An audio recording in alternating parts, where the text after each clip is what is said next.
Hello everyone, good to see you. It's a beautiful day here in Lagos. Not sunny, but just the way we like it. Now, did you know that too much of artificial light can have a negative effect on our health and the world around us? I'm sure you didn't think of that. We'll have more on that later on the show. Welcome to the Environment Show, Eco Africa. I'm Neo Taigwe at the NWC Kano Park in Lagos. Now, let's see what's coming up on the show today. We'll take a look at a cleverly designed and emissions-free street sweeping device in Ghana. Find out why farmers in the Netherlands are big fans of bats. And hear about how people in the Ivory Coast are protecting baby turtles. And now we're off to Kenya. The East African country has a high domestic energy demand, and in many sectors, including the tea industry, people are keen to find alternatives to fossil fuels. Kenya is Africa's leading tea producer. In Kericho country, there are several tea processing companies that are using sustainable energy sources from the local area. Let's go have some tea.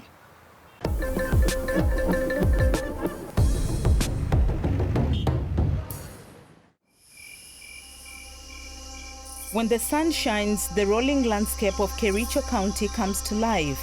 The fields are covered in tea bushes. The special climate here makes it Kenya's most important tea growing region. Isaiah Kibet Kirui has a plantation here. He's one of hundreds of thousands of smallholder farmers who make a living growing tea. Tea is the best source of income, the main source of income. I have 3 boys who have completed Form 4, and I didn't go for anywhere for financial support. It's only tea. After the harvest, the tea is transported to the Tebesonic Tea Factory. Here, workers divide up the leaves into batches and prepare them for the drying process. The factory uses a great deal of firewood, but because of deforestation, wood is becoming a scarce resource in the region. So the factory has begun replacing it with the briquettes made out of sugarcane residue.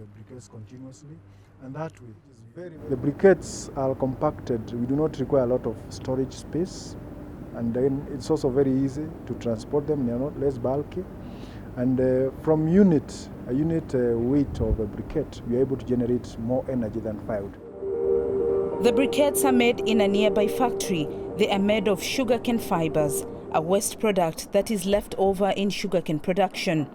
Sugar factories often dump the residue at the roadside, where it rots and emits the greenhouse gases carbon dioxide and methane. But in this processing plant, it is turned into a valuable resource. First, the sugarcane residue is dried and shredded.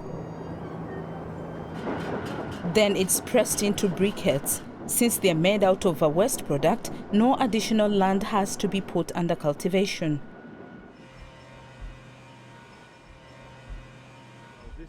Rocio Diaz Chavez is an expert for sustainable energy and has been assessing the environmental benefit of briquettes. This is in line with circular economy. So this is what we want to promote with bioenergy and bioeconomy, how you can really have a rounded cycle for the biomass.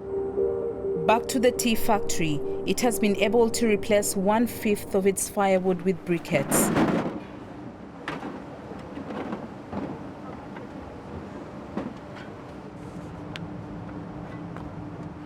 And other tea factories are following suit, training their workers on how to make the switch. The hope is that one day they will be able to phase out firewood completely. If they succeed, it will help preserve the remaining woodlands and protect the habitat of numerous animals and plants. It would also benefit the tea plantations and farmers like Isaiah Kibet Kirui. When they use the briquettes, the company also reduces the expenditure, and they save money, and the money saved goes to the farmers. For the environment and the tea producers in Kenya, the briquettes are a sustainable solution with great potential, the potential to make Kenya tea even greener. In Germany, like in many other places, forest fires are a growing problem. So understanding how best to help forests recover and regenerate is more important than ever. A group of scientists decided to see what would happen if a forest destroyed by fire were left more or less to its own devices for several years. We may think we are advanced in many ways, but as is so often the case, when given the chance, Mother Nature will heal herself, even from damage caused by humans like us. Whether beech trees, maples or aspens, Jeanette Blumröder and Pierre Ibisch are always glad to see a new member of the family arrive. About 12 months ago, the two researchers began documenting changes, big and small, to this section of a forest ravaged by fire. Das, was wir gewünscht, gehofft hatten, ist eingetreten. We got what we hoped for. The ecosystem is starting to recover, and certain species are quickly appearing and spreading, such as these aspens. They've now brought about changes to the area that are in turn helpful for other species. Veränderungen erbringen, die wiederum für andere Arten günstig sind. In August 2018, a forest fire razed almost 4 square kilometers of woodland outside the town of Treuenbrietzen in eastern Germany, an area larger than 500 soccer pitches. The usual practice after a forest fire is to clear the entire area and replant trees, as seen on this private land. But not in this case, thanks to a government-funded project. Here, dead trees are left standing. Local forester Dietrich Henke is testing an alternative solution, removing most of the dead pine trees and planting other species in their place. The idea is to create a mixed forest that's also home to oaks, poplars and other deciduous trees. Für mich war wichtig zu erkennen, I first wanted to see which species of tree I could use and how old they need to be before being transplanted. Carrying out tests is important to get the full picture. eben auch Versuche startet. And that's where the forester brought in the expertise of these researchers. They're here to find out the best way for a forest to be able to regenerate and become more climate resistant, with or without human assistance. The researchers take a hands-off approach, limiting their work to observing which plants and animals settle in the habitat. It's a rare opportunity.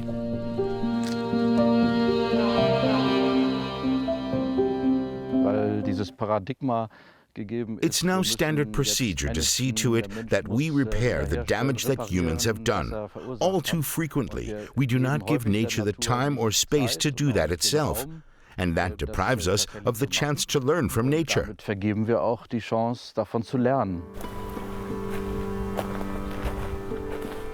Among the things they have learned is that in addition to providing shade, deadwood also enhances the soil when it falls to the ground. It creates more humus, which gives the soil more moisture. The work Henke has carried out on his test areas is on a smaller scale than is common in conventional forest management. They're barely accessible by car, and he's erected a fence around the forest to keep larger animals at bay. He left a number of dead trees standing. Leaves have also been spread to keep the soil moist and protected during drought. We're seeing large-scale forest fires in the region, and that's going to continue, so we need to learn how to respond. And that's why researcher Jeanette Blumröder is here. She's been collecting data on soil humidity and temperature, which plants and animals settle there, and how all these factors impact on the ecosystem. 8 other research institutes are also involved in the project. The data gathered over the project's 5-year time frame is being collated at her university in Eberswalde near Berlin. Our data shows that natural rejuvenation far exceeds the number of trees planted by humans. We've seen up to 3 times the amount of poplars naturally resettling compared to the pine or oak trees that were planted on the area.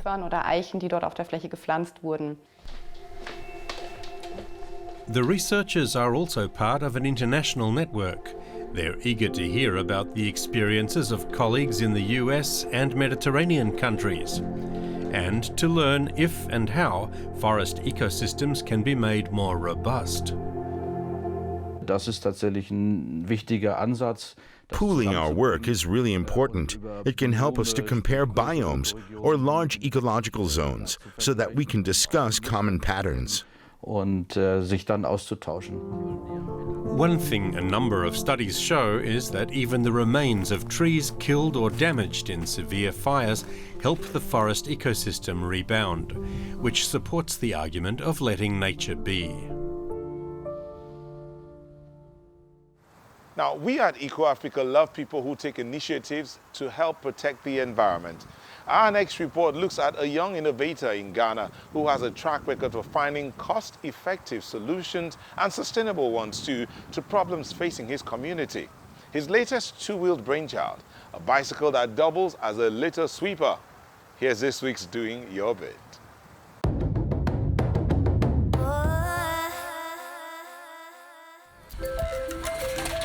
This is no ordinary bike and trailer. The sweeping bicycle collects trash as it travels the streets of Accra. Its inventor, Frank Darko, is on a mission. He wants to help clean up Ghana's capital. Actually, I'm not happy when I go outside there. When I see so many rubbish on the ground, I feel so sad. Sometimes when I see somebody from another country walking around, I feel like hiding. But I don't want I feel very ashamed. So with this, my new invention, I believe I can. If I can't do all, I can put an end, or I can do something to reduce the risk on the streets. He puts his sweeping bicycles together from discarded bikes and scrap metal. It takes the self-taught engineer around a month to complete one. It's just one of several inventions he's working on. Frank Darko hopes he will one day own a factory, and his eco-bike idea will sweep across the nation. And how about you? If you're also doing your bit, tell us about it. Visit our website or send us a tweet. #DoingYourBit. We share your stories. Pollution is a problem all over the world and comes in a range of forms. Some are obvious, like plastic waste in our rivers and oceans, or the clouds of smoke billowing out of factories. But even some things we consider useful can be the source of pollution and have their own kind of impacts on our well-being. We shed a little light on the issue in a new segment called EcoCheck.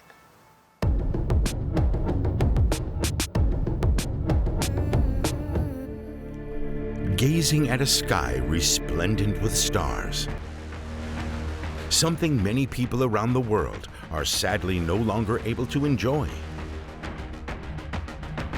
And that's thanks to artificial light. While there are no up-to-date figures available, in 2014, the skies over Hong Kong were already 82 times brighter than they might be naturally. We suffer sleep deprivation from too much artificial light, including that emitted by smartphones. It also disrupts the orientation of nocturnal birds and insects. Our energy consumption could also be cut drastically by ensuring responsible outdoor lighting. For starters, it would help if advertising signs and building facades weren't illuminated all night long, and if nighttime light were used only for the places where it's really needed.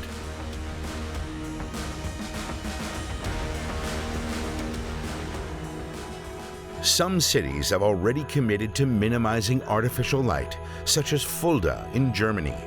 It's among the 29 places so far to earn recognition as international dark sky communities.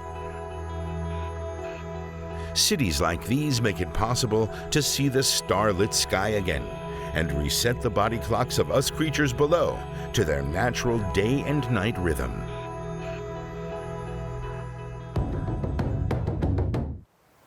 Darkness not only helps us get a better night's sleep, it's crucial for maintaining a balance in nature.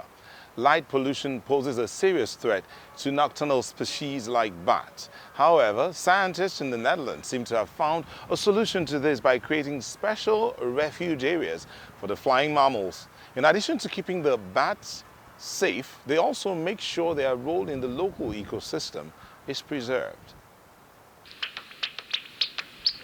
And there's one, and there's also one, I think there's at least 5. Far away from the bright lights of Amsterdam, Dr. Camille Spoelstra is after a creature that likes to operate under the cover of darkness. He is studying how lights are affecting bats. So far, his team has found that the 19 species of bat found in the Netherlands react in wildly different ways. Bats have a very strong response to light. That is actually driven by, mostly by fear of predators. So if you're a bat that flies very slowly, you better hide away and don't show yourself in the light because it's risky. However, if you're a bat that flies very fast and is very agile, then you don't need to be afraid that much for predators. So you're actually like taking away valuable habitat from these slow-flying species and actually giving it to these already common agile bat species. And that's, of course, not a good thing. In terms of biodiversity, you're actually reducing biodiversity in that way. Nocturnal species are sensitive to the blue range of light, as they have evolved to use the moon to navigate. The brighter the blue, the more distracting it is. To test how species respond to other parts of the spectrum, the researchers have put up almost 200 lampposts around the country that shine a range of colors. If you take away that blue part of the spectrum and compensate by a bit more red, which you actually see here, then it may actually be less intrusive for these nocturnal species. Nocturnal species may not perceive this light as intense. And that's exactly what we have observed. The world over, brightness and luminosity are growing at a rate of 2% per year. As the night gets more illuminated, studies are linking light pollution to disrupted natural cycles as well as mental health in humans.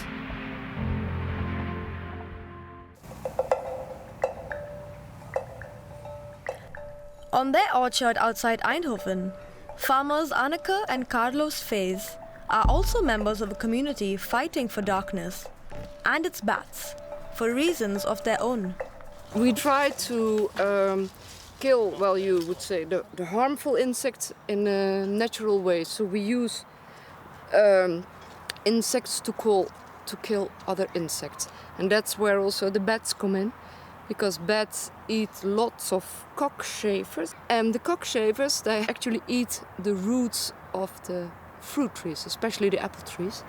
And so if the bats eat a lot of cockchafers, we don't have those terrible grubs in the ground eating our roots of the trees. So that's why we like bats. Bats work as natural pesticides and are an essential part of how the ecosystem of the orchard functions. This farm even has a bat hotel to make the mammals feel extra welcome. You can see over here that there are bats living in the bat hotel, because you see what's over here underneath? Their excrements, their poo. The community around has installed special bat-friendly lights in the area to make sure the animals stay put as night falls.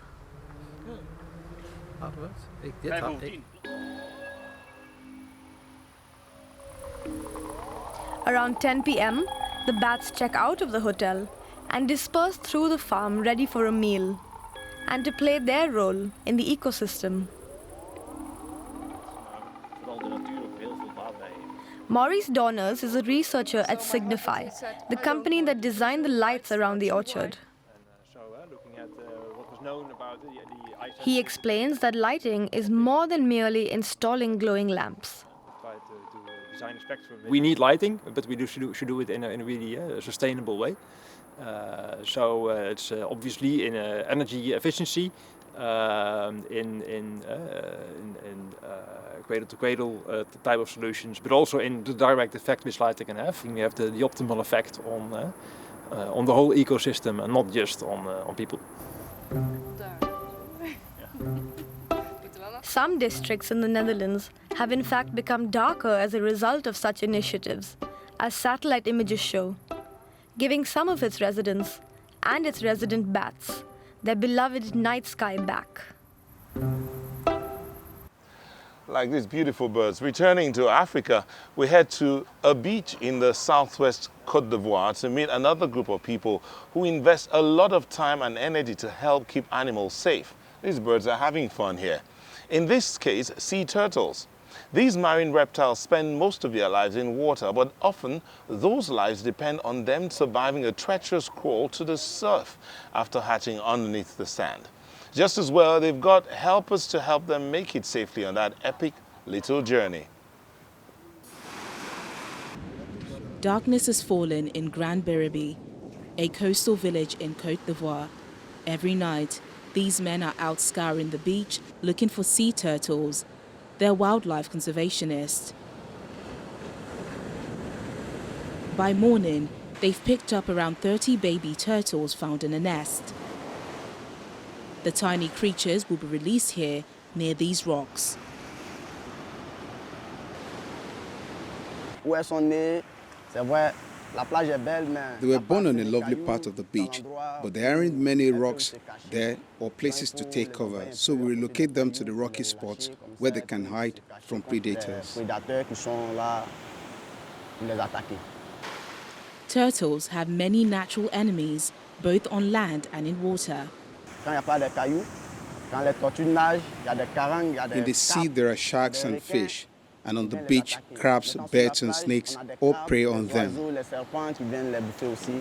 Female sea turtles return to land to lay their eggs in the sand. After a 2-month incubation, the freshly emerged hatchlings scuttle across the beach towards the sea. No more than 5% will reach maturity. The figure used to be even smaller. Of all their predators, humans are by far the worst. Until just a few years ago, sea turtles and their eggs were hunted and eaten in Grand Biribi. I used to kill them. I was a poacher. I would sell lots of them, 5 or 6 a day.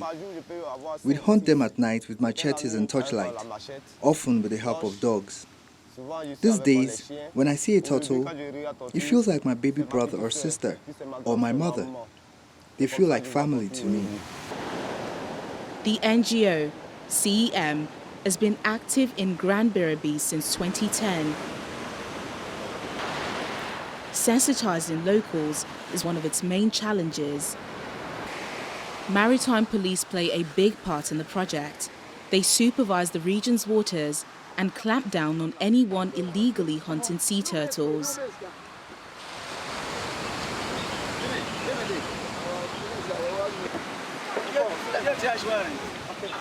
Maxime Gueve regularly inspects fishing vessels returning to land. There are 2 types of fishermen. These are Ghanaians who fish with nets, so sometimes when they are fishing, they catch turtles, but they don't do it on purpose. But there are also Liberians who use fishing lines. When they cast their lines, they can hook turtles. If the marine police don't catch them, the fishermen sell the turtles. 6 maritime police patrol here. In addition to monitoring illegal fishing, they also raise awareness and distribute special nets provided by the CEM that enable turtles to escape capture. These divers have caught a sea turtle, but their intentions are strictly scientific. They are marine biologists and will return the reptile to the sea in a few hours. Sea turtles are a threatened species. The researchers attach a GPS so they'll be able to keep tabs on the turtles' feeding and migration habits.